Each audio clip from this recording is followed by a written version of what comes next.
The marble chamber of the Supreme Court fell silent as Chief Justice John Roberts leaned forward, his expression unusually severe. It was a rare moment, a sitting Chief Justice testifying before Congress on judicial ethics, prompted by growing public concern over undisclosed gifts and potential conflicts of interest among justices. Congresswoman Jasmine Crockett, representing Texas's 30th District, had just pressed him with pointed questions about transparency. Roberts, visibly irritated, responded sharply. "Congresswoman," he said, his voice carrying practiced authority, "your questions demonstrate a fundamental misunderstanding of constitutional separation of powers. Perhaps, if you had attended a more rigorous law school than the University of Houston, you would grasp principles first-year Harvard Law students master." The gallery erupted in shocked murmurs. Committee members from both parties appeared stunned by the Chief Justice's unprecedented personal attack on a sitting Congresswoman. Supreme Court reporters typed furiously, capturing the moment when the nation's highest judicial officer disparaged not only Crockett, but an entire public law school. Crockett, a former civil rights attorney, remained composed, her face betraying no emotion as Roberts continued his condescending critique of her legal education. Calmly, Crockett opened a leather portfolio and placed a single document before her. The room grew silent. "Mr. Chief Justice," she began, her voice steady, "before I respond to your assessment of my legal education, I'd like to address a more fundamental issue regarding your own credentials." Roberts shifted slightly, his expression still confident, but with a flicker of unease. What followed in the next 4 minutes would not only transform the hearing, but send shockwaves through the judicial system, forcing a national reckoning on legal authority and accountability. To understand the magnitude of this confrontation, we must first examine the contrasting backgrounds of Roberts and Crockett, whose paths converged in this historic hearing. At 68, Chief Justice John Roberts embodied the traditional elite trajectory through America's legal institutions. Raised in an affluent Indiana household, he attended Harvard College and Harvard Law School, graduating magna cum laude in 1979. His career included prestigious clerkships, including one with Justice William Rehnquist, whom he later succeeded as Chief Justice in 2005. Roberts worked in the Reagan and George H.W. administrations and became a partner at Hogan and Hartson, specializing in appellate litigation. His nomination to the D.C. Circuit Court of Appeals in 2003 and elevation to Chief Justice cemented his position at the pinnacle of judicial authority. Roberts had guided the Supreme Court for nearly 2 decades, cultivating an image of institutional stewardship and moderate conservatism. Critics, however, noted the court's rightward shift under his leadership, questioning whether his decisions aligned with his stated values of judicial restraint. His dismissive attitude toward legal professionals from non-elite backgrounds reflected a belief in meritocracy tied to institutional pedigree, often overlooking the systemic advantages that shaped his career. Across the hearing room sat Congresswoman Jasmine Crockett, 43, a rising star whose journey to legal authority contrasted sharply with Roberts's. The daughter of military parents, Crockett worked multiple jobs to finance her education at Rhodes College and the University of Houston Law Center. As a civil rights attorney, she took on powerful institutions, establishing precedents that expanded voting rights and civil liberties. Her career began in the public defender's office, where she witnessed the disparate impact of legal policies on marginalized communities. As a Texas state representative before her 2022 election to Congress, she gained national attention for her passionate defense of voting rights. On the House Judiciary Committee, Crockett combined policy expertise with litigation experience, maintaining her law license and contributing academic articles on constitutional law. The hearing was convened to address mounting concerns about judicial ethics, spurred by investigative reports revealing justices accepting undisclosed luxury travel and gifts from wealthy donors with interests before the court. After initially resisting, Roberts agreed to testify amid declining public confidence in the judiciary. His opening statement emphasized judicial independence, framing ethics concerns as a threat to separation of powers. He answered Republican questions respectfully, but offered curt responses to Democrats, particularly Crockett, whose pointed inquiries focused on specific undisclosed gifts and recusal failures. As Crockett pressed for substantive answers, Roberts grew visibly frustrated. When she cited provisions of the Ethics in Government Act that appeared violated, he snapped, delivering his now infamous attack on her University of Houston education. The chamber's stunned reaction reflected the breach of decorum from a Chief Justice known for restraint. Crockett, unfazed, opened her portfolio and revealed a certified letter from Harvard Law School's registrar, obtained via a whistleblower in the court's administrative office.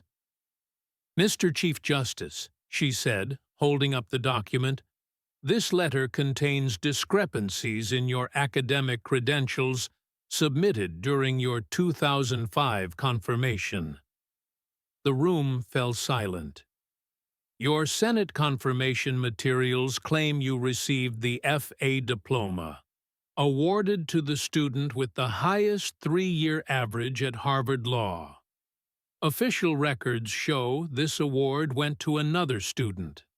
Additionally, your transcript lists you as managing editor of the Harvard Law Review, but records indicate you were a general editor, not a managing one."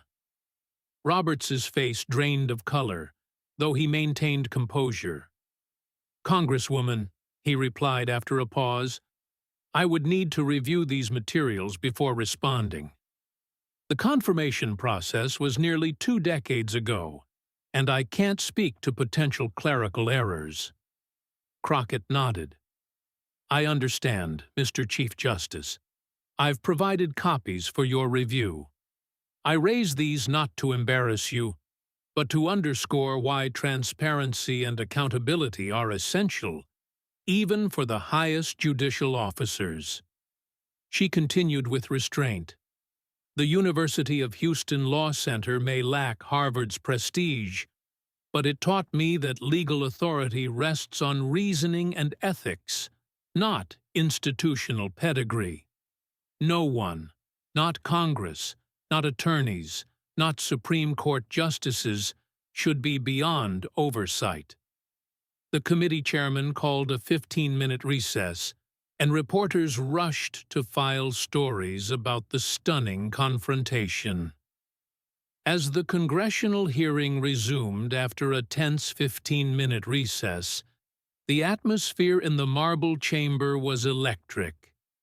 Spectators, journalists, and committee members leaned forward, sensing that the confrontation between Chief Justice John Roberts and Congresswoman Jasmine Crockett had reached a critical juncture. Roberts, now accompanied by the Supreme Court's legal counsel, a rare presence for a Chief Justice testifying before Congress, returned to the witness table. His demeanor had shifted dramatically. Gone was the confident authority that had defined his earlier testimony. In its place was a subdued, almost contrite presence that hinted at the gravity of what had transpired. The committee chairman, a seasoned legislator accustomed to navigating partisan tensions, addressed the room. Given the serious matters raised in the previous round of questioning, Chief Justice Roberts has requested an opportunity to address the committee before we continue. Without objection, the Chief Justice is recognized for a statement. Roberts leaned toward the microphone, his hands resting carefully on the table before him. The room fell silent, every eye fixed on the nation's highest judicial officer. "Thank you, Mr. Chairman," he began, his voice steady but noticeably less commanding than earlier. "During the recess, I had the opportunity to review the documents presented by Congresswoman Crockett regarding my academic credentials. After consultation with counsel and preliminary communication with Harvard Law School's Records Office, I must acknowledge that the discrepancies identified in my confirmation materials appear accurate." A collective gasp rippled through the chamber. For a Chief Justice to admit, in a public congressional hearing, that his Senate confirmation materials contained inaccuracies was unprecedented.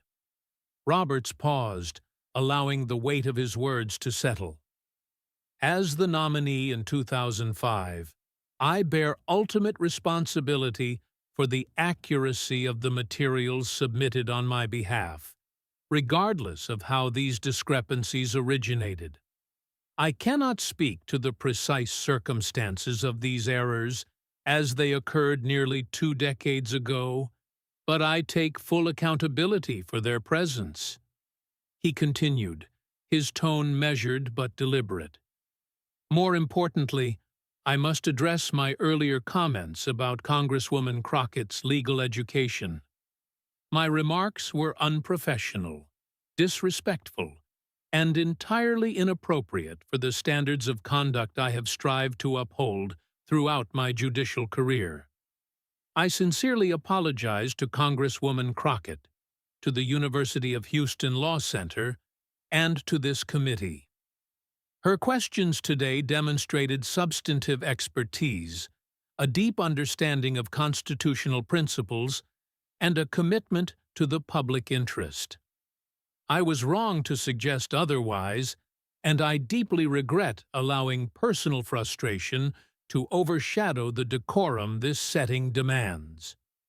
The room buzzed with shock at this extraordinary apology. Legal reporters, already scrambling to file updates, recognized the moment as historic. A sitting Chief Justice publicly admitting error and apologizing to a member of Congress for a personal attack. The apology was not merely a formality. It was a rare acknowledgement of vulnerability from a figure who had long embodied institutional authority. Roberts then pivoted to the hearing's core issue: judicial ethics. Congresswoman Crockett's points about the need for greater transparency and accountability are well taken, he said. While I continue to believe that judicial independence is a cornerstone of our constitutional system, I recognize that public confidence in the Supreme Court requires us to address these concerns more substantively than we have to date. To that end, I am prepared to commit to specific reforms. He outlined a series of measures: rigorous financial disclosure requirements for all justices, a formalized process for obtaining advisory opinions on potential conflicts of interest, and public explanations when justices choose not to recuse themselves from cases involving possible conflicts. These commitments marked a significant departure from his earlier resistance to external oversight, signaling a willingness to adapt in the face of public and congressional pressure. The chairman turned to Crockett, whose composure had remained unshaken throughout the confrontation. "Congresswoman, would you like to respond before we continue with questioning?" he asked. Crockett nodded, her expression calm but resolute. "Thank you, Mr. Chairman," she began, her voice clear and steady. "I appreciate the Chief Justice's apology and his commitment to meaningful ethics reforms. This exchange has never been about personal confrontation, but about a fundamental principle. In a constitutional democracy, no institution, not Congress, not the judiciary, not even the Supreme Court, should be beyond appropriate oversight." The Chief Justice's acknowledgment of errors in his confirmation materials and his willingness to address ethical concerns reflect the accountability we must all uphold in public service. Her response was a masterclass in restraint and principle. Rather than exploiting Roberts's vulnerability for political gain, she redirected the focus to the institutional issues at the heart of the hearing. "I believe we all share the goal of maintaining public confidence in the Supreme Court as a guardian of constitutional principles," she continued. "That confidence depends not only on legal expertise, but on adherence to the highest ethical standards. I look forward to seeing the reforms outlined by the Chief Justice implemented in practice and to continuing this committee's work to ensure accountability across all branches of government." Crockett's focus on principles over personal vindication underscored her effectiveness as a congressional voice.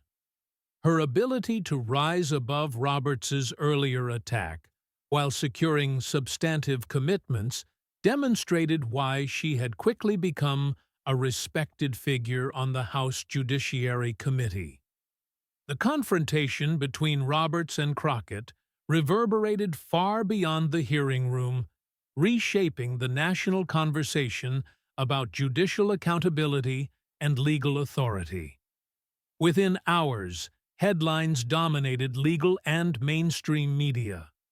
The Washington Post captured the moment's significance.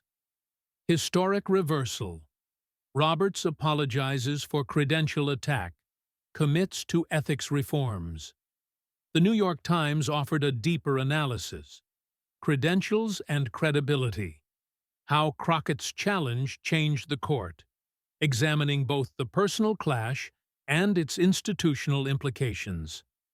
Social media platforms, including X, buzzed with reactions, with legal scholars and commentators praising Crockett's poise and criticizing Roberts's initial lapse in judgment. For the Supreme Court, the aftermath was swift and transformative. Under intense public and congressional pressure, the justices convened a special conference. 3 days after the hearing, the court issued a groundbreaking announcement. After consultation among all members, the Supreme Court is adopting a formal code of conduct for the Supreme Court of the United States, effective immediately. The accompanying document outlined specific ethics rules, including mandatory financial disclosures, standardized recusal protocols, and public reporting requirements, many of which mirrored the reforms Crockett had advocated. This marked a complete reversal of the court's long-standing resistance to formal ethical standards, a position Roberts had defended just hours earlier. For Roberts personally, the credential discrepancies posed a significant challenge to his authority. The revelation that his 2005 confirmation materials overstated his Harvard Law achievements, claiming an FA diploma and a managing editor role that official records did not support, threatened the image of meticulous integrity he had cultivated. Recognizing the risk to his leadership, Roberts took a proactive step. 1 week after the hearing, he requested a formal review by the Senate Judiciary Committee, acknowledging in a letter that certain aspects of my academic record appear to have been inaccurately represented. He expressed deep regret for the discrepancies, regardless of their origin, and committed to full transparency. The Senate Judiciary Committee conducted a limited review, concluding that while the discrepancies were concerning, they did not rise to a level that would have altered Roberts's confirmation outcome. This resolution allowed him to retain his position while reinforcing the principle of accountability. In subsequent terms, legal observers noted a subtle shift in Roberts's judicial opinions, which reflected greater sensitivity to public perception and the court's role in diverse communities, suggesting a personal evolution spurred by the confrontation. For Crockett, the aftermath elevated her to a leading voice on judicial accountability. The Congressional Black Caucus and House Judiciary Committee tasked her with leading a special working group to explore Congress's oversight role while respecting judicial independence. Law schools, including Harvard and the University of Houston, invited her to speak on constitutional separation of powers and institutional accountability. Her remarks at these events emphasized the need for a legal system that values substance over pedigree, resonating with a new generation of legal professionals. The confrontation also catalyzed a broader reckoning with credential elitism in the legal profession. The American Bar Association established a task force to develop frameworks for evaluating legal excellence based on substantive knowledge and practical experience, rather than institutional affiliations. Harvard Law School hosted a symposium titled Rethinking Merit, Credential Elitism and Legal Authority, featuring speakers from diverse educational backgrounds, including public law schools and historically black law schools. Crockett, a keynote speaker, reflected on the confrontation. What began as a personal attack opened a vital conversation about how we evaluate legal authority. If it leads to greater recognition of excellence from all backgrounds, then something valuable has emerged. 1 year later, the Supreme Court's Ethics Code was fully implemented. Justices recused themselves from cases involving potential conflicts, and enhanced disclosure requirements revealed financial connections that prompted further recusals.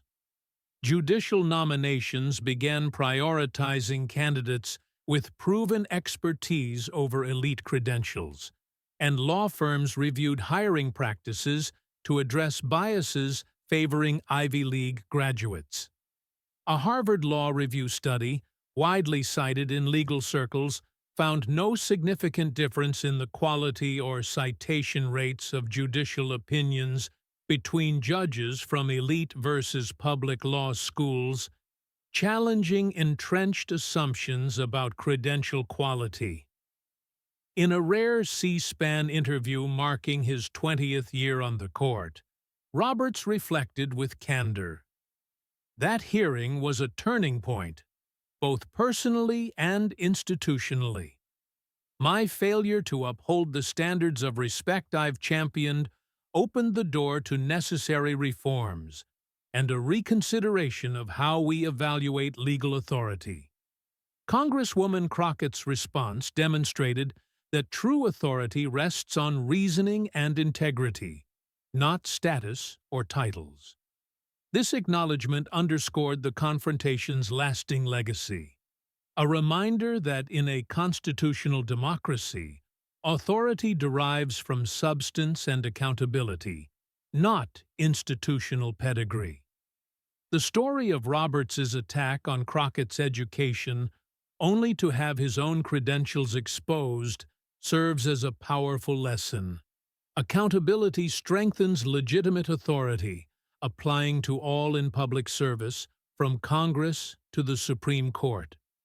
This historic moment, where principle confronted power, reshaped the judiciary and redefined how America evaluates legal excellence, ensuring that no one is beyond scrutiny in a democratic society.